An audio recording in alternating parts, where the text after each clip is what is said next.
Coming up on Tech News Today, Osama bin Laden's sneaker net patent trolls after in-app purchases. Is Carol Bart's going to have a job in a year and a half? And Amazon's new tablets? All that and more coming up. Netcasts you love. From people you trust. This is TWiT. Bandwidth for Tech News Today is provided by Cachefly at CACHEFLY.com.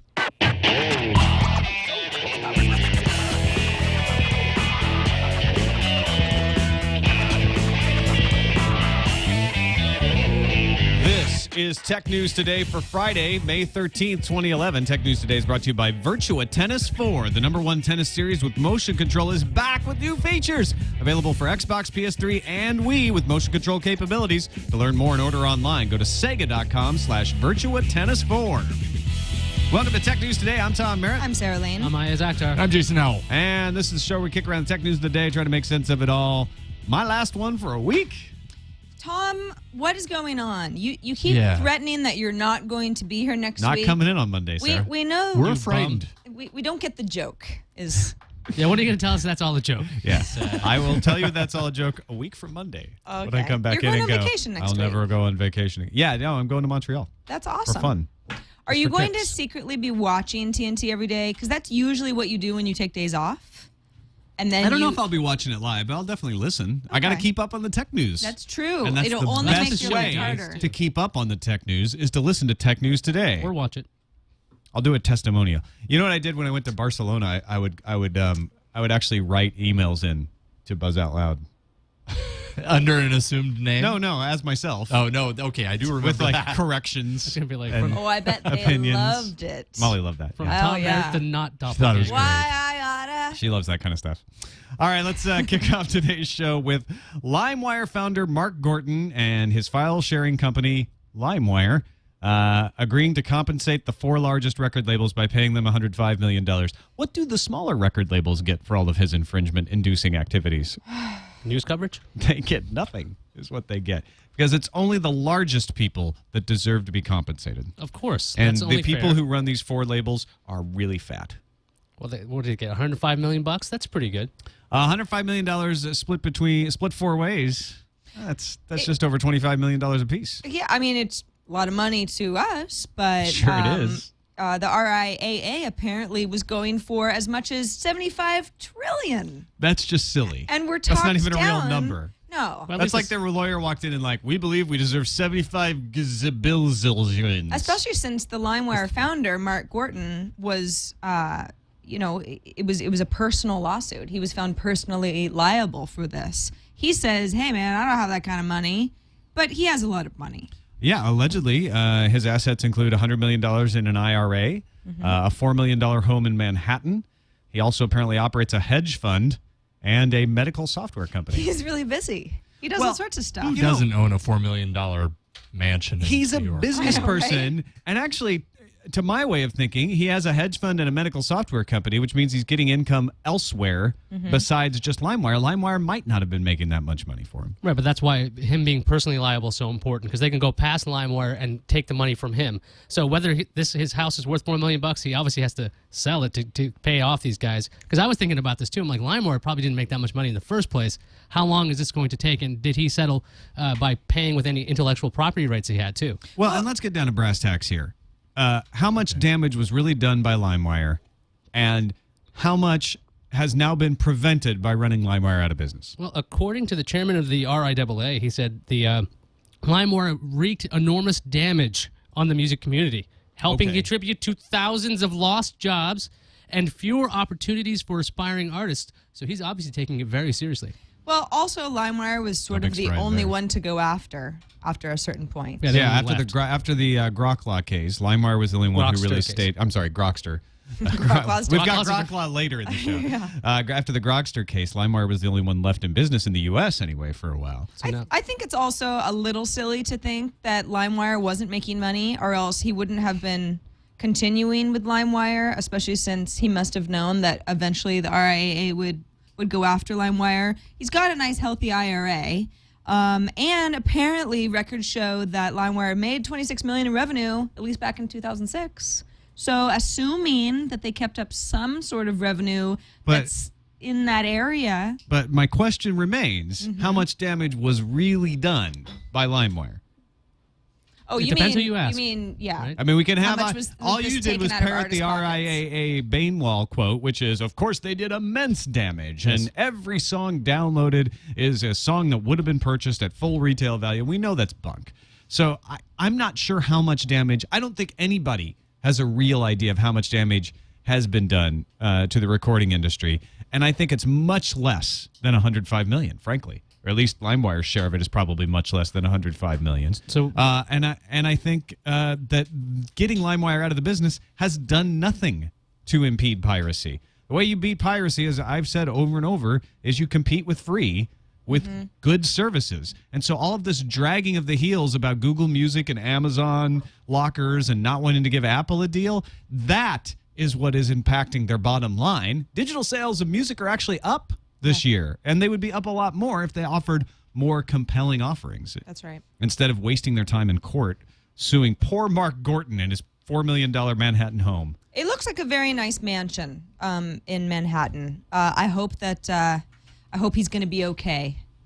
Sure he will. He has that medical devices company. And every time you shut down a LimeWire, people just find other ways to do this stuff. Hey, I can think of right now a variety of channels of sharing digital song files, and none of that includes LimeWire. I mean, I don't even know what LimeWire's interface Do an looks in like. title search on Google. Use RapidShare or BearShare. I mean, there's hundreds and millions, and if you try to shut those down, there's going to be something else pop up. Now That's not the way to do this. Now you told people how to get these things, and now they're going to sue us.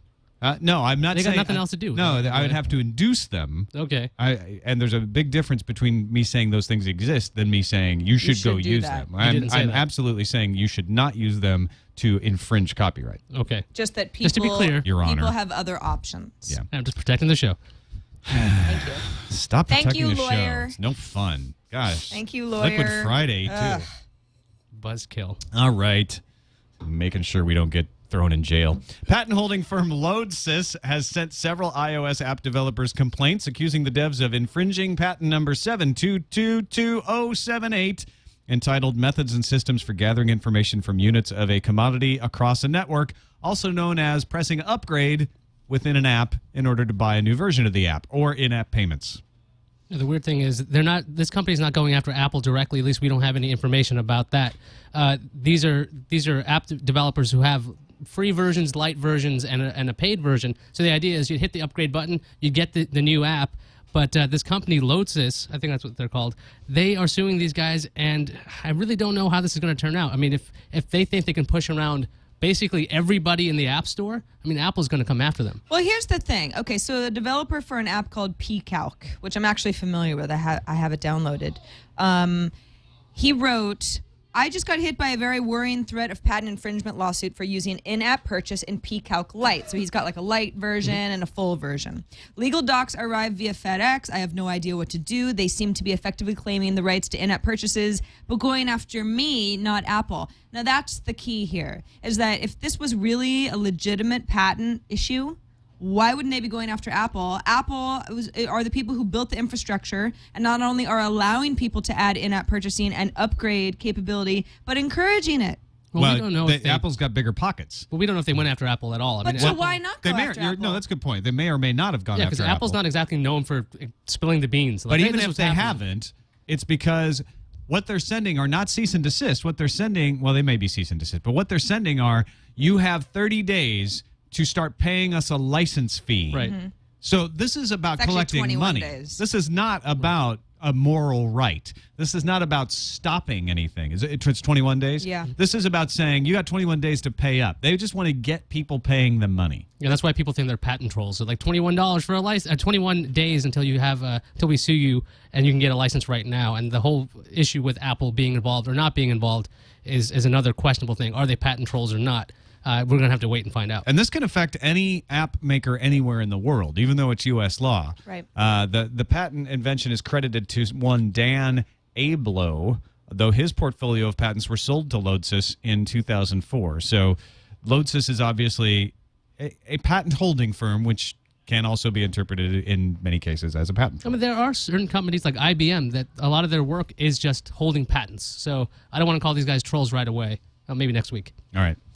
Final Fantasy maker Square Enix has been hacked.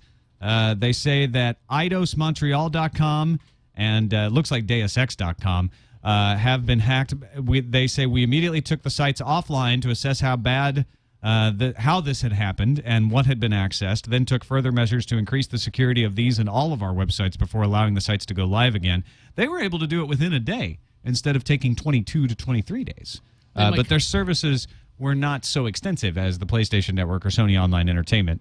Looks like email addresses of up to 25,000 customers were taken, and resumes of 350 Canadians have also been stolen, which is a nice treasure trove of information, because a lot of people on their resumes, they put their phone number, they put their work history, they put their home address, and so that's a lot more than just an email address. Yeah, Tom and I were talking before the show because Graham Cluley, who's a security consultant, said, hey, with email, there's a danger that gamers could be emailed by somebody that's pretending to be from the company, and, there's a phishing scam involved. But resumes are basically a blueprint for identity theft. They've got everything the scammers want. And I'm thinking to myself, okay, well, my resume is public on LinkedIn, has been for years, and I don't have a social security number on my resume or a home address or anything, but I guess a lot of people, social security numbers are not the norm on resumes, but home addresses, I guess, for many people are. And I guess it depends on the company that asks you to provide something in a certain format. We're not all digital. Do you think we'd notice this kind of stuff as much if it weren't for the PlayStation Network hack? Probably not. I mean, we've seen such a stretch of cloud-based problems, including the PlayStation Network. We've seen this coming up later. Blogger is an issue. The fact that a software publisher went down. I mean, it's only 2 sites, and it doesn't seem to be as large. 225,000 email addresses. I mean, email addresses are pretty easy to get anyway, but the resumes they bother me most, because you could probably figure out a bunch of security questions based on your work history, your education history, or anything like that. That's true. You've got education history on there. You might have named your favorite things. Your interests. Some people put weird stuff on resumes. I want a job at this company. I love the color blue. Yes. Have you read resumes before? I know you have. Come on. People put some crazy stuff on there. David Prager put a photo of himself on his resume. There you go. I just don't see why my educational history, I don't know. Well, because then, the nickname of your alma mater might be a password. Yeah, okay. Or a security question. You could glean some information reading between the lines, I guess, in a resume. Maybe people ought to rethink some of the stuff that they say in their resume. Yeah, maybe.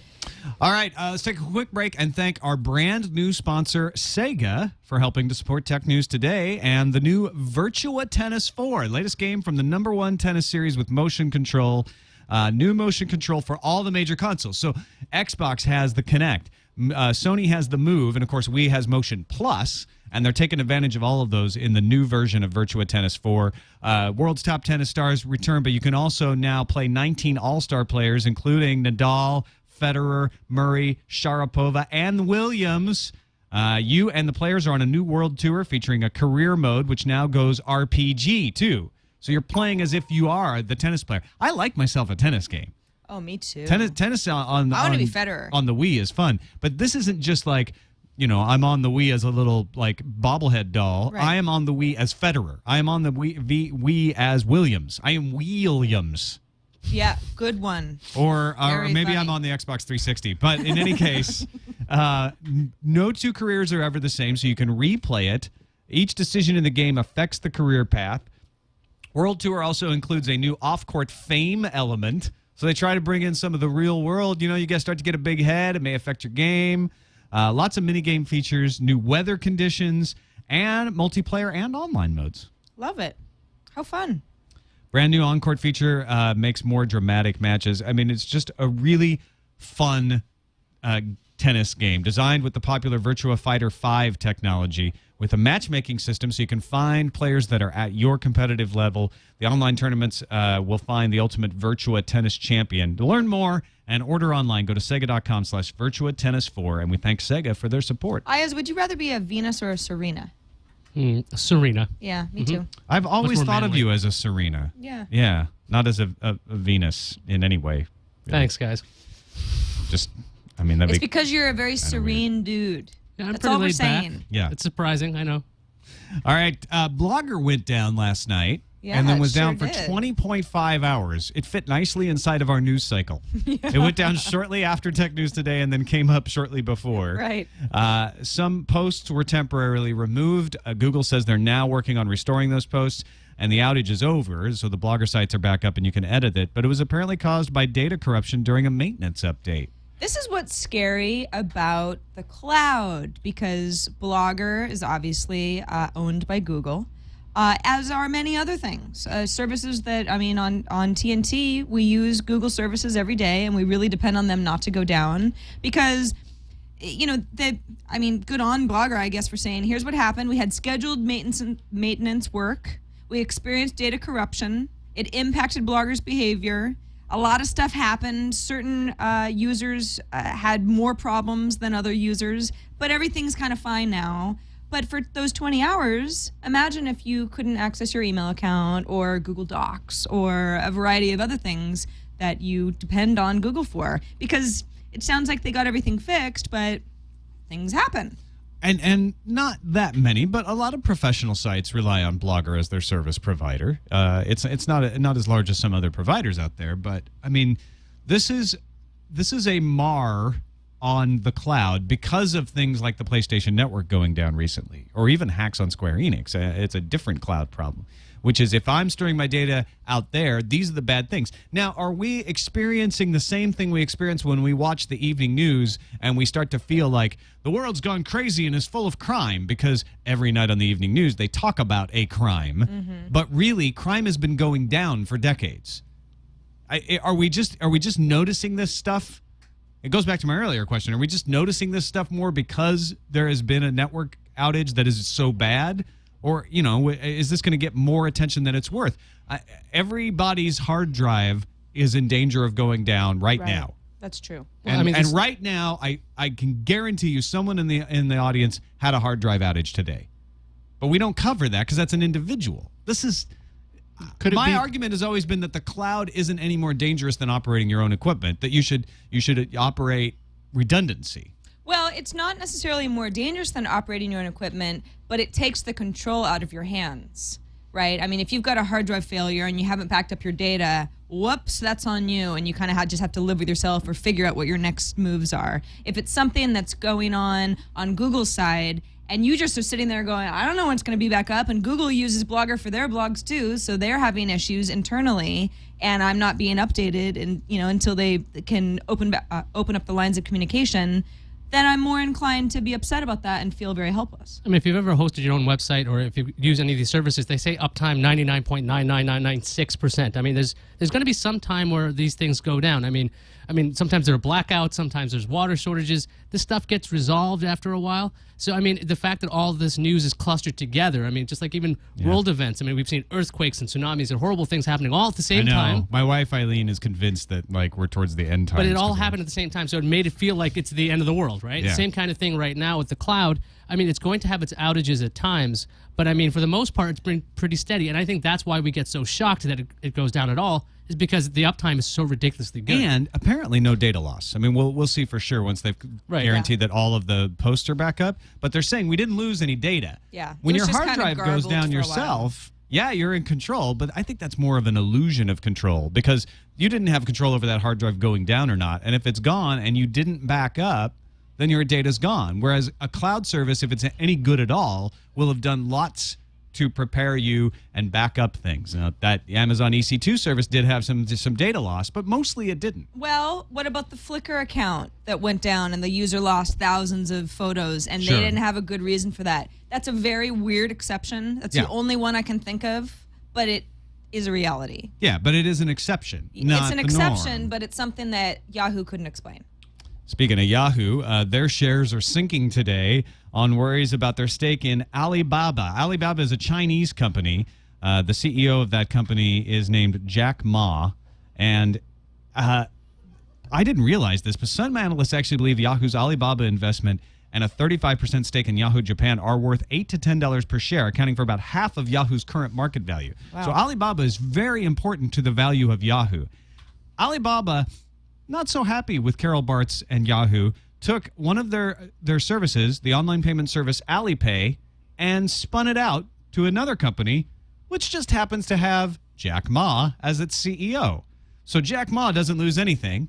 He's got Alipay, but Yahoo now no longer is investing in a company that has the very valuable service Alipay in it.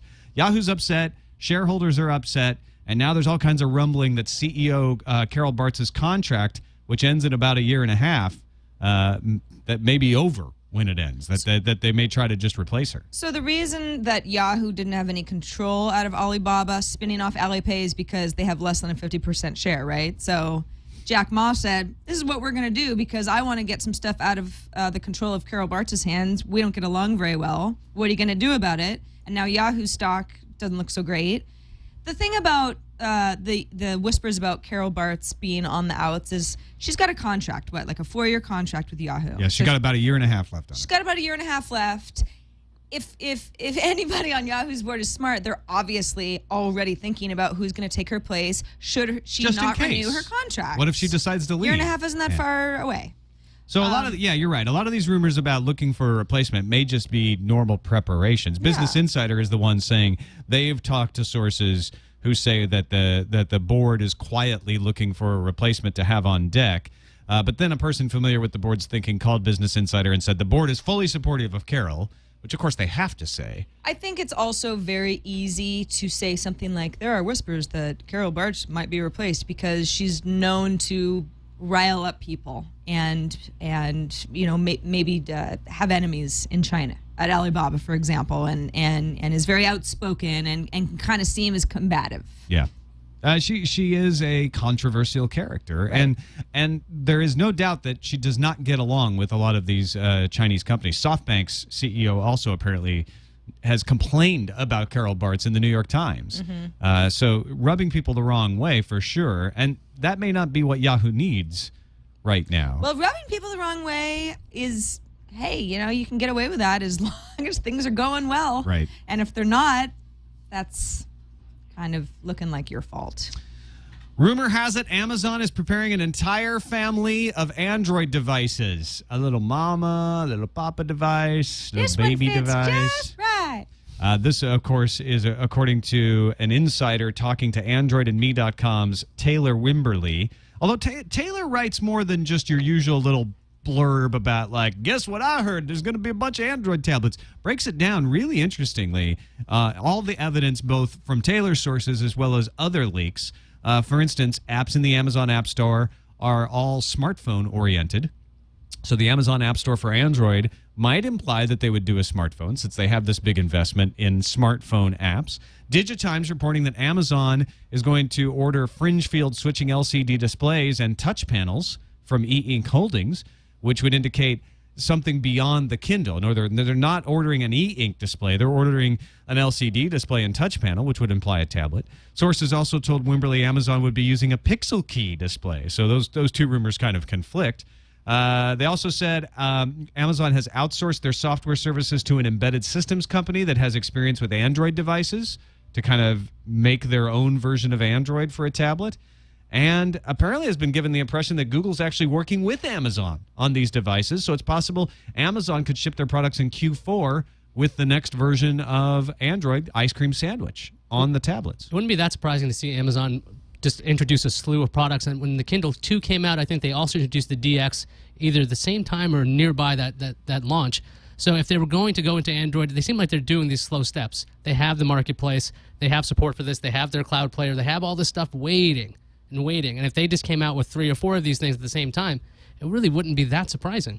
I could see them coming out with maybe even just an Amazon branded smartphone that takes advantage of the Amazon App Store, the Amazon Music Locker, the Amazon TV and movie rentals, and the Kindle app as a device. I could see them coming out with a tablet that does the same thing, that takes advantage of all those services, and of course then new Kindles that are maybe have that are e-ink but have a few more bells and whistles on them. That could be a family right there. Mm-hmm. Smartphone, Kindle, tablet. I think it would be smart for Google and Amazon to work together because Amazon has such good brand recognition. So many people love Amazon. A lot of people are not even familiar with Android or, aren't that kind of like tech Android enthusiast, but would love a tablet. And, Amazon made it, so it's probably going to work the way that I expect it to.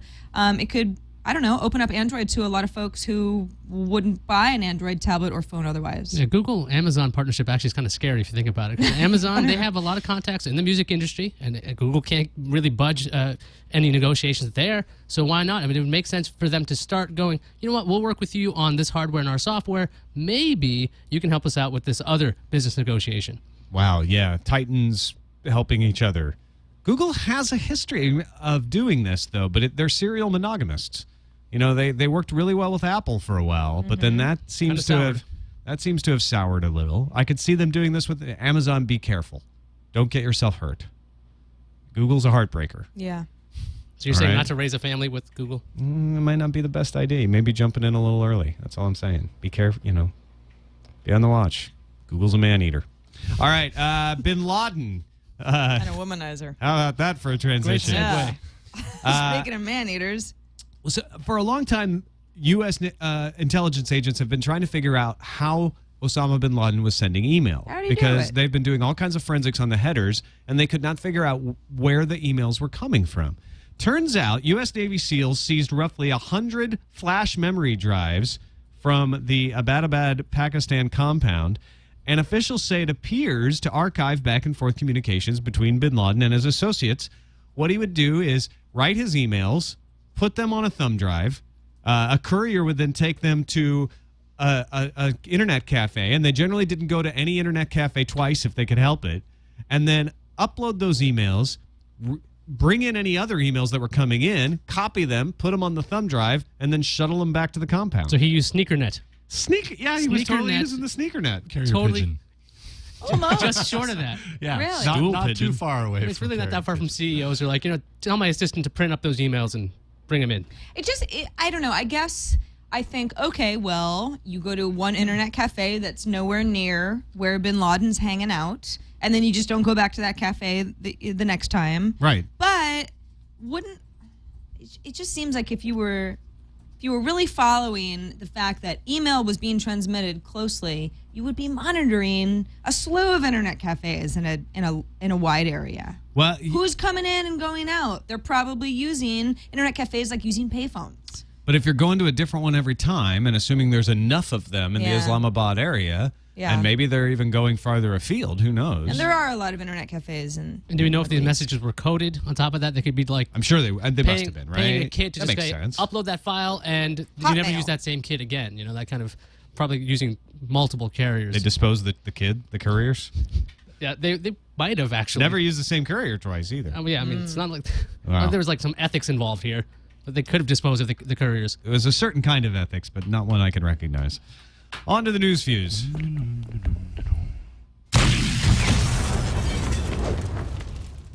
Far from being the cause of yesterday's Pirate Bay outage, ISP Comcast reportedly helped the often controversial site figure out what was wrong, or at least they sent an email about it. ISP Sirius Tubes says that Comcast didn't help fix Pirate Bay. The problem was caused by a different telco, Global Crossing, using reverse path filtering, and Sirius Tubes working with Global Crossing is what resolved the issue. But Comcast did send an email. They were concerned. the next generation of tablets, known colloquially as the next iPad, could have ultra-sharp Retina displays. Samsung will demonstrate a high-resolution LCD screen with a pixel density of 300 dpi and 40% power savings over current models. The screen is based on a display technology called pen tile, which adds a fourth color to the traditional trio of colors in LCD screens, red, green, and blue. The pen tile screen should be available later this year. I, for one, am intrigued. It actually might make a good reason to Purple. upgrade. Just upgrade your iPad for some reason. Infrared. It's the other color. Yeah. Hulu and its network leash holders are close to a new deal that will keep programs from NBC, Fox, and ABC on the site. The pact is being negotiated by Hulu management, led by CEO Jason Kilar, and officials from News Corp and Disney. Investor Providence Equity Partners also has a say. They're like the fourth partner. Terms are not known, but sources tell All Things D that it should result in more choices for Hulu Plus while leaving the rest of the service pretty much the same. We finally have progress in the Sony outage. This just in, Sony Online Entertainment has announced its apology package. What? It's pretty much the same as the one PSN users will get. U.S. customers get identity theft protection. Subscribers get 1 month free service, plus more if the outage lasts longer than 30 days. It's kind of unnerving that they're putting that into the plan now. Customers who've paid for lifetime subscriptions will get free in-game currency. So if you play Free Realms, you're going to get 20,000 coins, 7,500 galactic credits for Clone War adventures, and 10 marks of distinction for DC Universe Online. And a monocle. Well, we found out what that $500 million that Google paid the Department of Justice was for. Yeah, what'd they spend it on? Drugs. What? Drugs. No way. Hard street drugs. Well, actually, they're settling a bill that's going to settle the criminal investigation into the search giant that says they profited from rogue pharmacy ads. The FDA and Rhode Island's Attorney General have been looking into whether Google profited illegally from ads placed by non-U.S. pharmacies, which includes Canada, which usually they kind of turn a blind eye toward, but not this time. $500 million. Google's out. Cold half a bill. You can run with your App Store trademark filings, Apple, but you can't hide. Microsoft has a posse, joined by HTC, Sony Ericsson, and Redmond's newest, bestest buddy, Nokia. Microsoft hopes to invalidate Apple's trademark registration for the terms App Store and App Store with a space and without a space in Europe. Amazon was the first to object to filing in Europe last month. Microsoft and Apple are also fighting the apps. Microsoft and Amazon. Amazon. I wrote that. Well, actually, My fault. well, they are fighting. Yeah, well, that's true. Everybody's fighting over the App Store trademark. Stop fighting. There's a new way to make video calls and chat quickly and easily right in your browser. No, Yahoo Live isn't back. This one's from AOL. It's called AOL AV, and it can handle video chats with up to 4 people at once. The originator of a chat can both invite and remove other people. All they do is send a link. It's easy. You don't have to have logins and all that kind of stuff. System supports audio and video along with text-based chat, and unlike Yahoo Live, AOL AV chats are not public. This is meant to be a video conferencing system. We were using it earlier It's awesome. today. I It worked like really it. It's well. no download. It's a Skype alternative. Isn't it all the Brizzly folks built this? Is that who it's I from? think it is, yeah. Oh, okay. Yeah, because I saw something on Twitter where the Brizzly folks were like, hey, we haven't done a lot of new stuff with Brizzly, but here's why. Nice job, Brizzly. Yeah, for sure. Kodak has won a round of their patent skirmishes with Apple. So Kodak and Apple are also fighting. Just, throw it into the mix. Stop fighting. Quite the schoolyard brawl. ITC Judge Robert Rogers determined that Apple's allegations of patent infringement are unfounded, adding that one of Apple's patents is even invalid. At issue are 2 digital camera technologies owned by Apple. One allows a camera to process multiple photos at the same time, while the other enables users to simultaneously adjust an image's balance, color, and resolution. Point Kodak. Well done. Now it is time for, at the end of News Fuse, we always do either something kind of weird, science-y thing, or what is called in the business a kicker. Yes. That's at the end of the evening newscast when they're like, It's a little zany and in and a fun. funny story, a cat got caught up a man's nostril, and it took forever to get out. It's always the human interest, funny story. Yeah. We need a name for this besides kicker. Yeah, because kicker is... It's too industry. Yeah. Yeah. So I don't I'm know. also the only her, so I take offense. Because Jason wants to make a little News Fusey type intro for it. Yeah. But we don't know what to call it. What should we call it? Yeah, help us. One more thing? I don't know. One more. One more thing. I actually kind of like that. Anyway, today's one more thing is if you're a celebrity and you're tweeting a lot, you may be driving away fans by boring them. Oh, no. Celebrities who bombard fans with Twitter updates are likely to have shorter careers than those who maintain an aura of mystique. This, at least according to a survey. Who did this survey? I don't know. I don't know. This was on Reuters. And Survey they don't, takers. Music consumer research by publishers Bauer Media. I think this is all just kind of a ploy by the music industry to just stop, music and Hollywood to just stop celebrities from yapping. Because it's like, you think of your favorite actor or actress. The less you know about their personal lives, Kyle usually MacLachlan. the more you like them because they stay in character for you. And then there's the actors and actresses that I particularly like, and they make a point to like live overseas or not give quotes and that sort of thing because that's it's not really their job isn't really about their daily lives, what they had for lunch, and who they like on TV. It's like there's a little bit of that fourth wall that I just don't want to know about. Are you saying that celebrities really aren't that interesting? And once we know about them, we shouldn't? Well, I mean, care? none of us are really all that interested. I mean, it's like anybody can blather on Twitter, but I guess if Katy Perry is the one blathering on Twitter, then I might have. I don't know. That might just fall into the next song I hear from her when I go, oh, Katy Perry had a bad Tuesday. Let's evaluate. All right. Here's the latest tweet in my timeline from Rafe Needleman. Celebrity. Absolute celebrity Rafe Needleman. Pro PR tip number 168. Know the answer before you ask the question. What was good number advice. 167? He actually has a pro tip blog, so It you can go read it. Oh, so he's not being like, this he's got a link to it, to all of this stuff. Is it maintaining his mystique? That's the thing. It is If you were kinda. mysterious because you got to click a link, It's what not else is boring me. Exactly. The thing, though, and I'm not saying that Rafe is not a celebrity. We're all celebrities in our own right. We're in our own minds. But I think this applies mostly to people who have some sort of this is my personality. Yeah, right? see, I don't I'm an really actor follow. and I'm playing other people. I'm a performer and I get up on stage and kind of have this thing that I do. So It's not more really like Chris me. Hardwick. He's a comedian. See, I've got him. His latest one is watch. Now. Cats in tanks. I would watch that. See, that's not boring. Well done, Chris Hardwick. So in a survey of us, we're like, this does not hold true. I don't know. This is as scientific as what Bauer Media did. Depends on the celebrity, I think. Yeah. All right. Some celebrities just say stupid stuff. And a lot of other people do too. And that's it for In Case You Were Wondering. Also suggested as a The more you know. the more you know. On to the calendar. So starting yesterday, actually, that's May 12th. It's Friday the 13th, by the way. Happy Friday the 13th, everybody. But starting yesterday, all videos uploaded to FlipShare will expire after 30 days, and that includes any that you may, as a Flip user, already have uploaded. The service will continue for 2.5 years, but none of your videos will stay permanently. Aw. 30-day expiration. Nothing So lasts forever. Really good time to take those and put So them on your stop storing YouTube them on the account cloud. or somewhere. Yeah. Don't put them up on Google Video, download. though, because you're just going to have to transfer those to YouTube. Yeah, that's true. Android tablet users can pick up a new version of the Barnes & Noble Nook app. The app supports both Android 2 and 3, but you have to have a resolution of 800 by 480. Otherwise, awesome. Sprint adds 2 new 3G mobile broadband plans and unlimited WiMAX for all. I'm liking this because I have a 5 gig plan that's $60, and now they have a 3 gig plan that's $30, but I still get unlimited WiMAX. So, does that make sense for you? I might, because I actually don't use that much data, and when Yeah. I do, I'm usually traveling in a place that has WiMAX. Cool.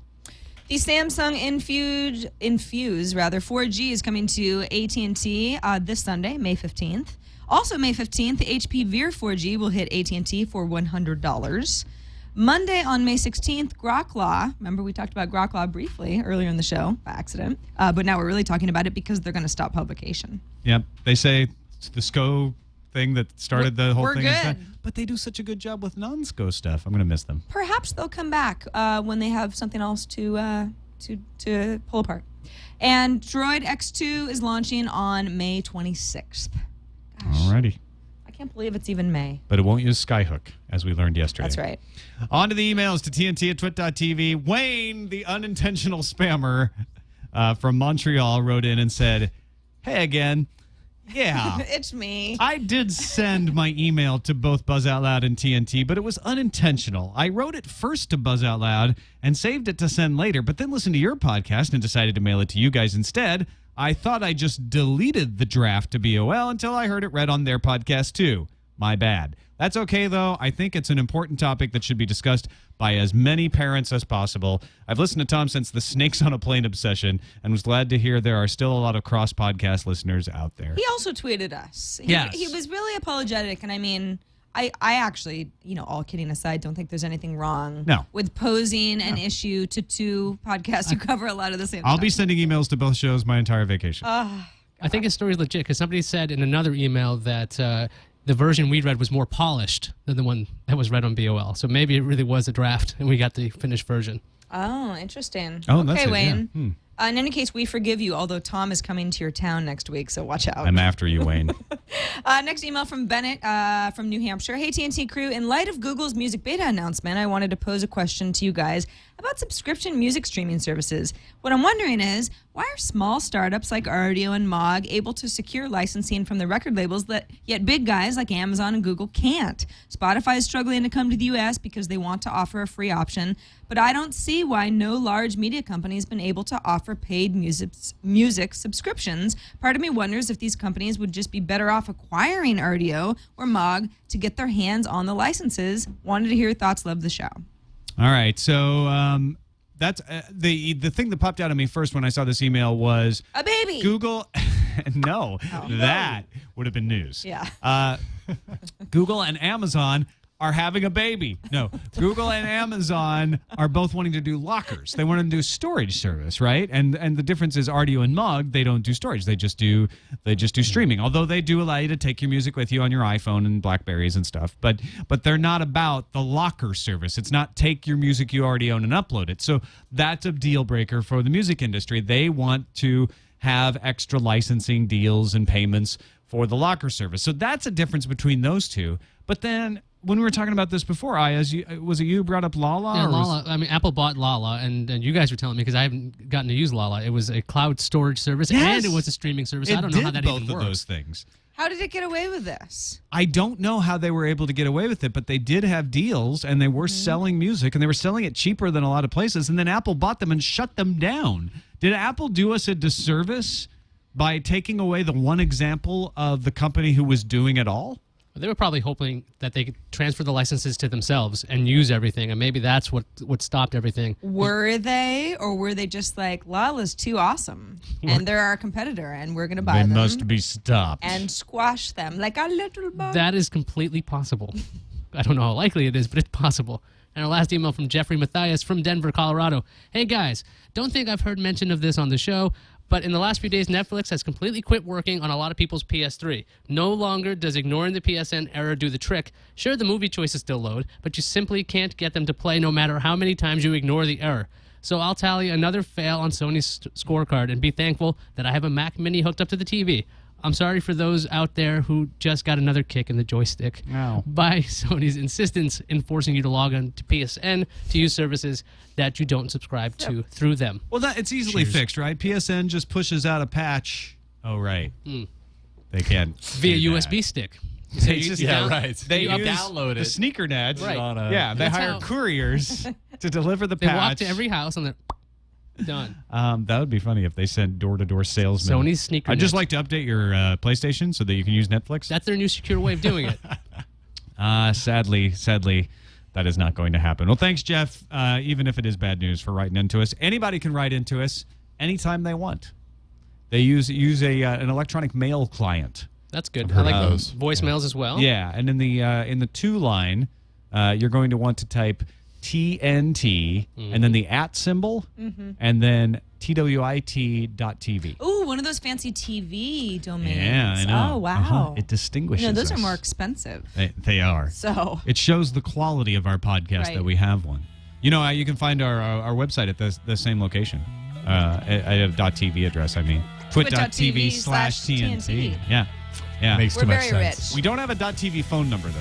No, 260-TNT show is our phone number. but it is Google Voice. Yeah. It never goes down. They will see you Monday. I'll see you in a week or so. See us on a Monday. Have a good time. Bonjour. Go, go!